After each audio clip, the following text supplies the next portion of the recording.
tariffs against China add up to 145%.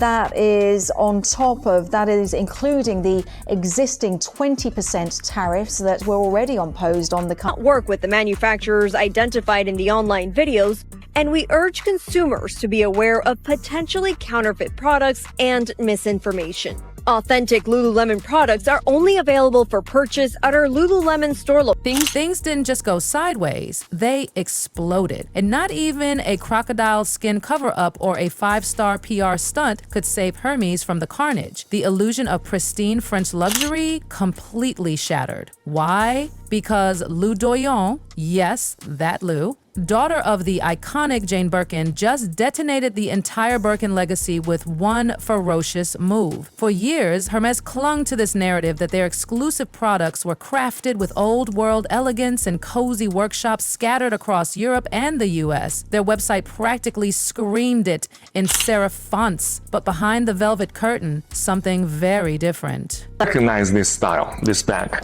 Of course you do. For the past more than 30 years, we have been the OEM factory for most of the luxury brands around the world. Gucci, Prada, Coach, Louis Vuitton. Lou Doyon just flipped the Birkin empire on its head. And the drama couldn't be any juicier. It all came crashing down the moment her lawyers entered the chat. We're talking full corporate meltdown. Rumors of bankruptcy aren't just whispers anymore, they're echoes bouncing off boardroom walls. And guess what? No one's really surprised. Let's talk receipts. Hermès built this fantasy land of elegance and elitism on a name they didn't even own. Jane Birkin, a cultural icon, a powerhouse voice, never saw a single royalty check from the bag that immortalized her name, while Hermès raked in mountains of cash, marking up a bag that cost less than $2,000, 0 cents to make, and selling it for $30,000, 0 cents. Jane was left with nothing, zilch, not even a thank you note in cursive. They pushed this story of heritage and craftsmanship, but behind the scenes, it was all smoke. And now, the mask is slipping. Lou isn't just suing, she's reclaiming. She's taken back the name, and without that name, the Birkin is just a very expensive leather tote. Lou's not holding a press conference, she's holding a mirror. And the reflection Hermès sees, it's not cute. Price, $23,000. But Guangzhou price, $600. Today's show about luxury bags carefully handcrafted in China. Turns out your quote-unquote made in Italy luxury handbag might have more ties to Chinese factories than to Tuscany. Thanks to viral TikToks from Chinese factory workers, the internet is now in a frenzy. Then boom, a one-page letter from Lou's legal team hits like a nuclear warhead. It was clean, bold, and brutal. Shut down Birkin production or face us in court. No warm introductions, no soft openings, just decades of pent-up disrespect, finally demanding justice. She wasn't playing PR chess, she was flipping the board. Workers mid-stitch were told to drop everything. Production calendars ripped from walls. Executives locked in conference rooms, faces pale, phones blowing up, because the truth wasn't buried anymore. It was walking right through the front door. Lou wasn't just upset, she was done. Watching her mother's name be exploited for aesthetic, while shady labor practices hid behind shiny campaigns and influencer unboxings. At Hermès boutique will cost you 38,000 USD. But what is the real cost out of the factory? Today, I'm going to break it down in front of you, step by step. First thing first, Hermès only use the leathers from the 3 top-level suppliers. One is called Nuti from Italy. The second is Weinheim from Germany, and the third is Haas from France. One piece of Togo leather, the same leather as this one, will cost 450 USD. Let them panic. Honestly, they deserve it. Hermès turned Jane Birkin into a brand, not a woman. Her voice, her art, her legacy reduced to a gold-stamped handbag. They propped up this illusion of exclusivity, slapped insane price tags on it, and whispered tales of Parisian artisanship, all while outsourcing production to God knows where. They sold prestige, but delivered deception. And one piece of the leather is only enough to make one Birkin, okay? And next, the thread. And of course, for Hermès Birkin, the thread is also the best top level. It's called Fil à Chinois from France. This is actually the Rolls Royce. But Lou saw it all. Hermès didn't just get served, they got exposed. No crisis team could spin this one, because when the very name that powers your billion-dollar brand tells you to stop, it's game over. in thread. For each bag, the cost is 25 USD. And then the hardware. See, this hardware is called 316 hardware. It's also known as the ocean stainless steel because it can withstand the erosion of seawater. It's the best stainless steel. For one piece of bag, the hardware will cost 150 USD. The edge oil.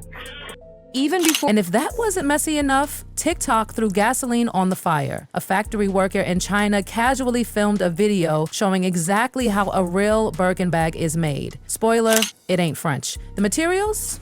Average. The labor? Cheap. The cost? Around $1,400, 0 cents total. This wasn't a fake. It was the real thing. And with zero filters or dramatic editing, the truth hit harder than any luxury scandal in recent memory. People were shook. Experts confirmed what TikTok already made viral. That smug Made in France label, turns out it was more costume than truth. It wasn't about counterfeits. It was about genuine Birkin bags, built in places Hermès swore they never touched. That $40,000 0 cents price tag, built on lies, the receipts were brutal. $50 0 cents for imported edge oil. $100 0 cents for French lambskin lining, a zipper from Riri. $10 0 cents in local labor. $600 0 cents for the French artisan illusion. Add it all up and you've got a $1,400 0 cents bag being sold at 30x markup. Hermès wasn't delivering craftsmanship, they were delivering a myth. Back in France, real artisans were furious. Some walked out, others leaked internal messages, proof that Hermès had been rewriting their heritage behind their backs. This wasn't a supply chain glitch, it was deception by design. But why Hermès will charge you 38,000 USD for one bag? That's because more than 90% of the price is paid for its logo. But if you do not care about the logo, you just want the same quality, same material, you can just buy from us. Because for our bags, we use exactly the same material, same leather, same hardware, same edge oil. And then the fairy tale collapsed. The charming story of old world elegance and timeless mastery, it crumbled because greed, that relentless, ugly hunger, didn't honor legacy. It devours it. Hermès thrived in the shadows. Its power came from mystique, from selling an unattainable dream. But now that spotlight is blinding and the illusion is melting under the heat. The only difference is one, we don't have the logo. So we don't have to pay so much amount of money just for that logo. And second, our human resource is much cheaper. This is why this bag from our factory only cost you 1,000 USD, but even better quality and craft. Once the lawsuits started rolling in, it was open season. No more curated calm. Hermès was facing war in multiple courtrooms. They weren't battling one angry heiress. They were fighting allegations of fraud, manipulation, and antitrust violations so massive, it's shocking it stayed quiet this long. Turns out, buyers weren't just purchasing overpriced bags, they were being played. Secret policies required customers to first spend thousands on other Hermès goods just to qualify for the opportunity to buy a Birkin. Not buy, qualified to be allowed to try. And this wasn't rare, it was a strategy. A hushed-up, commission-driven scheme pushed by staff who followed whisper-level protocols shoppers thought they were elite. But in reality, they were being milked. The Birkin wasn't rare because it was limited. It was rare because Hermès rigged the system. Now, those same customers are coming back with legal teams, and they are furious. And as if that weren't enough chaos, Hermès executive Nicolas P.C. is now drowning in a billion-dollar lawsuit of his own for allegedly backing out of a massive share deal that threatens to shake the brand's financial core. Brands around the world, Gucci, Prada, Coach, Louis Vuitton, you name it. But for this, I am not proud because we were only making our wages. Vuitton and Chanel will hate me if I tell you this, revealing the secret behind big brand. Let's go! Hang Long from Singapore, or Baudin for their lambskin from France. Tannery Haas, Italian Tannery, Fight. Labri Tecna from Italy. Guess where I found all those secret suppliers? All in APIF. This isn't just a PR nightmare, it's a collapse. The lawsuits are stacking, suppliers are demanding cash up front, and banks are watching like hawks. This isn't luxury anymore. This is liability. When analysts start using the word bankruptcy in internal memos, you know something's rotting behind the curtains. And suddenly, all those exclusivity tactics, they're backfiring hard. The thing that made Birkin special Scarcity is now its Achilles heel, because when everything freezes, production, access, public trust, that worth the wait illusion loses its sparkle. The story behind the Birkin, it's broken. Confused because Hermès clearly purports that all of their bags are handmade in France and their watches are made in Switzerland. Scarcity flipped on them hard. People used to chase Birkins because of the myth, but when the myth is gone, the demand dies. It wasn't about the leather, it was about the story. And that story is now drenched in lawsuits, leaked footage, and betrayal. When you build an empire on illusion, the crash is inevitable.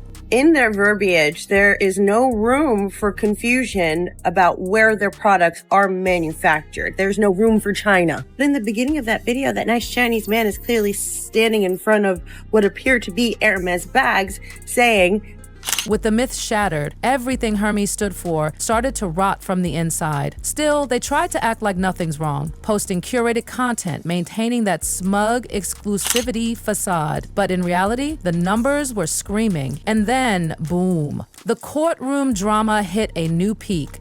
The Paris Judicial Court dropped a legal grenade, tightening the screws on intellectual property protections. Suddenly, Hermès wasn't just expected to parade French words like savoir-faire, they had to prove it. Every seam, every stitch, every whisper of Parisian craftsmanship had to be audited. And Lou, she was ready. Lou's legal team demanded something no luxury brand ever wants to hear, a full-blown external audit of every single overseas facility connected to Birkin bag production. Oh, and that's not all. They asked for a total asset freeze, not partial, not conditional, full. That meant frozen accounts, seized assets, a legal chokehold so tight Hermès could barely breathe. The flex was iconic.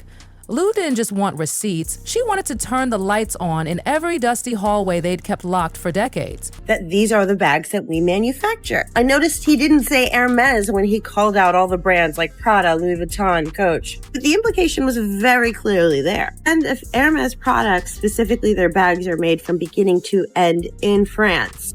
And when you ask for that level of forensic digging, it means one thing: you know where the skeletons are buried. Then came the moment that flipped fashion on its head, the style blackout. Stylists started sounding the alarm: no more Birkins. Quietly, then loudly, it spread.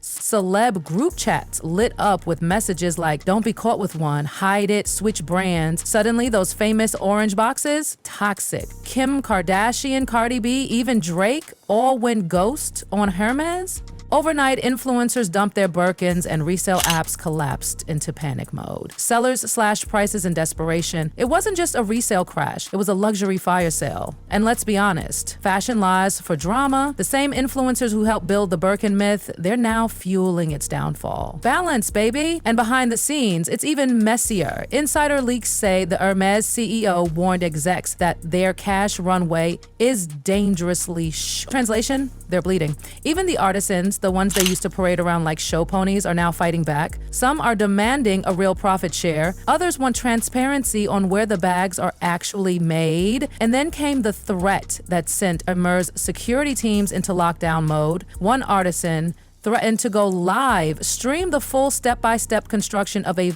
French Birkin being stitched in a Chinese factory. That's not rebellion, that's scorched earth. Now Hermès has guards posted outside their sample rooms. They've banned phones, locked doors, and issued gag orders.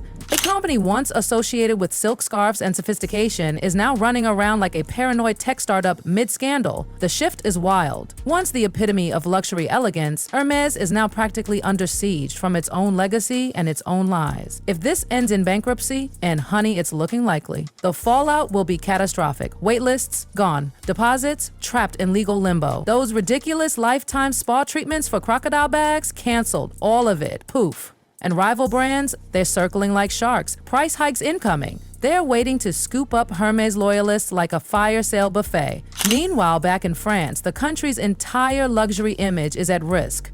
France is fashion, and now one of its crown jewels might be the reason its image takes a hit on the world stage. Embarrassing doesn't even cover it. Let's call it what it is. Hermès got greedy. They chased hypergrowth, they got sloppy, they outsourced it behind closed doors and convinced themselves the Birkin name was untouchable, that no matter how deep they buried the truth, the myth would hold.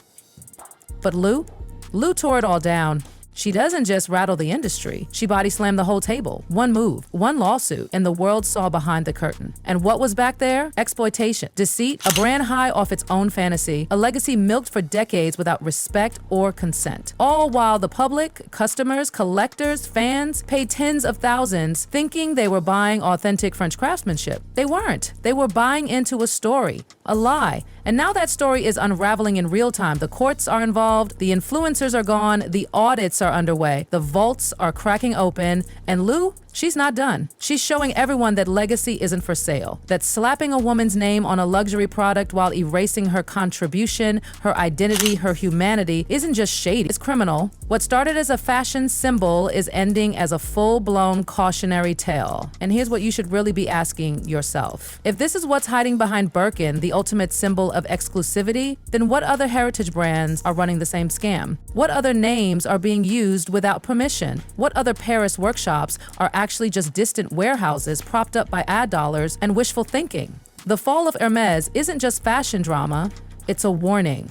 A designer bag doesn't make you elite, and chasing luxury for status, it just makes you a target. So the next time someone brags about owning a Birkin, ask them if they bought the bag or just the lie. Because after this, it's all out in the open. And the Birkin, that's no longer a badge of honor.